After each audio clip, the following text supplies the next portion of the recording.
आणि विधानसभा निवडणुकीमध्ये नाशिकमध्ये महायुतीचा 15 पैकी 14 जागांवर दणदणीत विजय झाला।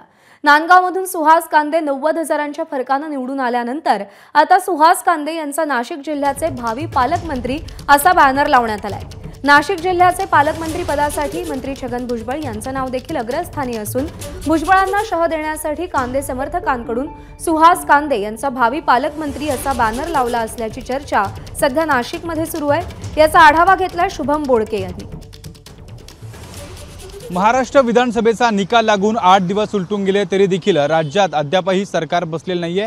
नेमका मुख्यमंत्री कोण होणार यावर चर्चा सुरू आहे। त्यातच नाशिकमध्ये अनेक महायुतीचे जे आमदार आहेत त्यांच्याकडून आता भावी मंत्री असे बॅनर लागले जात आहे। आपण जर बघितलं तर या ठिकाणी नांदगाव विधानसभा मतदारसंघाचे आमदार असलेले सुहास कांदे यांचा नाशिक जिल्ह्याचे भावी पालकमंत्री असा बॅनर जो आहे तो नाशिकच्या त्र्यंबक नाक्यावर लागल्याचा पाहायला मिळतोय। जो हिंदू हित की बात करेगा वही महाराष्ट्र पे राज करेगा असा आशय देखील या बॅनरवर पाहायला मिळतोय।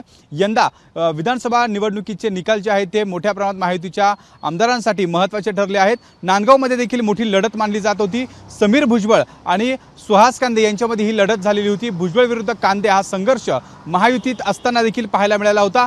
त्याच अनुषंगाने नाशिकमध्ये जर बघितलं तर आता अनेक पालकमंत्री पदासाठी अनेक मंत्री जे आहेत ते मोठे नेते जे आहेत ते चर्चेत आहे। त्यामध्ये आता पुन्हा एकदा नाशिक जिल्ह्यातील अनेक डझनभर जे आमदार आहेत त्यांना आता मंत्रिपदाचे वेध लागलेले आहेत। आणि त्यातच नांदगावमध्ये मोठा मताधिक्य मिळवून निवडून आलेले सुहास कांदे यांचे देखील नाशिकचे भावी पालकमंत्री असा जो बॅनर आहे तो नाशिकमध्ये आपल्याला पाहायला मिळतोय। एकंदरीत नाशिकचा पालकमंत्री कोण होणार याकडे आता सर्वांचं लक्ष लागलेलं आहे। आणि त्यातच आता नाशिकमध्ये शिंदेचे शिवसेनेचे 2 आमदार आहेत त्यापैकी एक आमदार असलेले सुहास कांदे यांचं भावी पालकमंत्री असं बॅनर नाशिकमध्ये लागल्याने आता नाशिकच्या राजकीय वर्तुळात या बॅनरची चांगलीच चर्चा सुरू असल्याचं पाहायला मिळत आहे।